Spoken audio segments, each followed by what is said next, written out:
नमस्कार, कड़क के खास एपिसोड बॉर्डर वॉच में आप सभी का स्वागत है। मैं हिमांशु सिंह पृथ्वी वल्लभ। आज बॉर्डर वॉच में बात होगी पाकिस्तान और अफगानिस्तान के बीच बढ़ते तनाव की।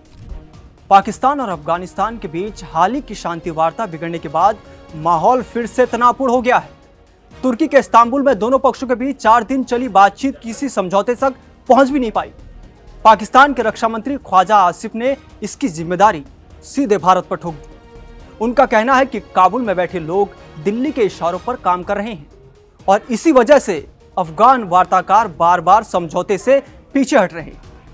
पाकिस्तान के रक्षा मंत्री ख्वाजा आसिफ ने कहा कि अफगान वार्ता के दौरान लगभग ये तय हुआ था, लेकिन अफगान वार्ताकारों ने काबुल से निर्देश लेने के बाद समझौते से वो पीछे हट गए।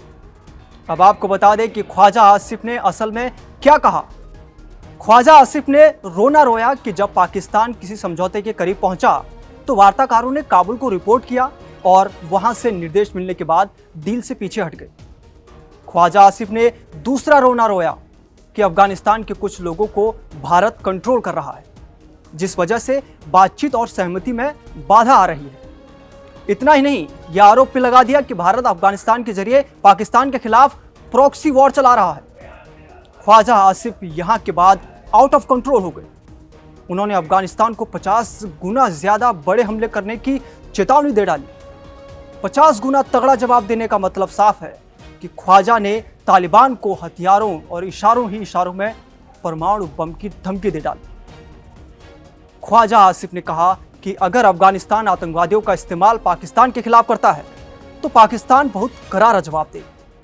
ख्वाजा आसिफ का कहना है कि पाकिस्तान अपनी सुरक्षा के लिए किसी भी कदम से पीछे नहीं हटेगा और वो तालिबान के साथ खुली जंग लड़ेगा।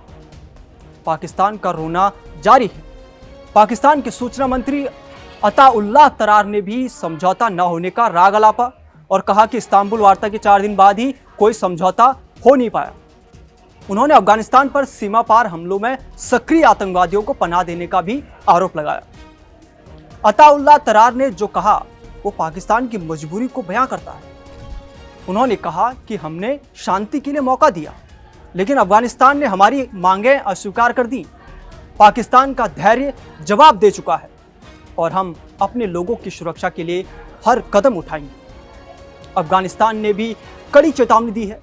काबुल का कहना है कि अगर पाकिस्तान ने सीमा पार हमला किया तो जवाब दिया जाएगा। अफगानिस्तान ने साफ कहा कि इस बार सीधे इस्लामाबाद में हमला होगा। तालिबान सरकार में गृह मंत्रालय के प्रवक्ता अब्दुल मतीन कानी ने कहा कि हम आगे सीमा पार हमलों को बर्दाश्त नहीं करेंगे। किसी भी हमले का निर्णायक जवाब दिया जाएगा। अफगान राष्ट्र कभी किसी के अधीन नहीं रहा। अफगानिस्तान ने यह भी कहा कि पाकिस्तान की कुछ मांगें कतई मंजूर नहीं की जा सकती थी, जैसे कि अफगानिस्तान से टीटीपी के आतंकवादियों को वापस बुलाना और उन पर नियंत्रण करना। अफगानिस्तान का कहना है कि वो टीटीपी पर कोई नियंत्रण नहीं रखता।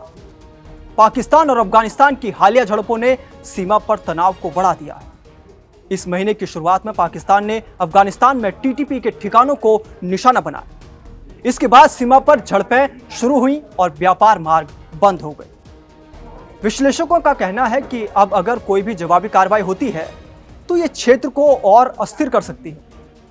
तुर्की और कतर की मध्यस्थता के बावजूद पाकिस्तान और अफगानिस्तान के बीच शांति वार्ता असफल रही है। दोनों देशों ने वार्ता के नाकाम होने के लिए एक दूसरे को दोषी ठहराया है। पाकिस्तान टीटीपी के खिलाफ कार्रवाई की मांग कर रहा है, जबकि अफगानिस्तान कह रहा है कि वो उस पर नियंत्रण रख सकता है या नियंत्रण नहीं रखने की बात कर रहा है। इस स्थिति ने दक्षिण एशिया के नाजुक इलाके में तनाव बढ़ा दिया है। अब सवाल यह है कि क्या दोनों देश सीमा पर झड़पों के लिए तैयार हैं या फिर किसी नए समझौते की दिशा में कदम बढ़ाएंगे। एक बात साफ है, इस समय क्षेत्रीय शांति और सुरक्षा के लिए तनावपूर्ण हालात हैं और किसी भी छोटी सी घटना से बड़ा संघर्ष छिड़ सकता है। हाल ही के दिनों में दोनों देशों के बीच सीमा पर कई झड़पें और हवाई हमले हुए थे। पाकिस्तान टीटीपी जैसे समूहों पर अफगानिस्तान में आश्रय देने का आरोप लगाता रहा है और यही मुख्य मुद्दा वार्ता की पहली और आखिरी शर्त भी था, जहां अफगान पक्ष ने पाकिस्तान की इस तरह की मांगों को अपनी संप्रभुता में दखल बताया तो पाकिस्तान टीटीपी से आगे कभी बढ़ा ही नहीं। इस्तांबुल में हुई पाकिस्तान अफगानिस्तान वार्ता के नाकाम रहने के बाद अब दोनों देशों के बीच हालात और तनावपूर्ण हो गए। कूटनीतिक रास्ता फिलहाल बंद सा लग रहा है और टकराव की आशंका बढ़ गई है। जानकारों का कहना है कि जब बातचीत टूट जाती है और एक दूसरे पर आरोप लगने लगते हैं तो छोटी सी घटना भी बड़ी जंग का रूप ले सकती है। डूरंड रेखा वाला इलाका पहले से ही बहुत संवेदनशील है और वहां किसी भी सैन्य कार्रवाई से स्थिति और बिगड़ सकती है। पाकिस्तान के रक्षा मंत्री ख्वाजा आसिफ के सख्त बयान बताते हैं कि इस्लामाबाद पर अब घरेलू दबाव भी बढ़ गया है। देश में लोग लगातार रो रहे हैं, देश में भी हमले लगातार हो रहे हैं और आतंकवादी हमलों को लेकर सरकार और सेना से जवाब मांगा जा रहा है। इसलिए पाकिस्तान का कड़ा रुख दिखना या उसका कड़ा रुख दिखाना राजनीतिक मजबूरी भी हो सकता है। दूसरी ओर अफगान तालिबान सरकार कह रही है कि उसके पीछे तहरीके तालिबान पाकिस्तान यानी टीटीपी जैसे समूहों पर पूरा नियंत्रण नहीं है, जिससे बातचीत में अड़चनें आ रही हैं। इस पूरे विवाद का असर पूरे क्षेत्र और जो क्षेत्र की स्थिरता है उस पर पड़ेगा। अगर हालात और बिगड़ते हैं तो सीमा पर व्यापार बंद हो सकता है, शरणार्थियों का दबाव बढ़ सकता है और अस्थिरता फैल सकती है। ऐसे में किसी बीच का रास्ता निकालने के लिए अंतर्राष्ट्रीय मध्यस्थों, पड़ोसी देशों और दूसरे पक्ष को फिर से बातचीत की कोशिश करनी होगी। भरोसा बहाल करना और हिंसा पर रोक लगाना ही आगे का रास्ता है। अभी के हालात बताते हैं कि इस्तांबुल वार्ता की विफलता के बाद रिश्ते और खराब हुए हैं।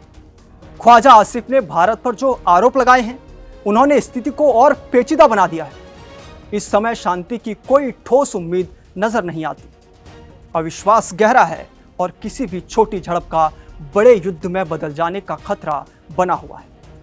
अगर हालात को संभालना है तो दोनों देशों को जल्द ही बातचीत की मेज पर लौटना होगा और भरोसा बहाली के लिए कदम उठाने होंगे। तो आज की इस रिपोर्ट में इतना ही। आप देखते रहिए कड़क और अपने सजेशन हमें कमेंट जरूर करें, हम उस पर काम करते हैं और जैसा आप उस पर हमें अपनी प्रतिक्रिया देंगे उस पर हमारी टीम जरूर काम करेगी। नमस्कार।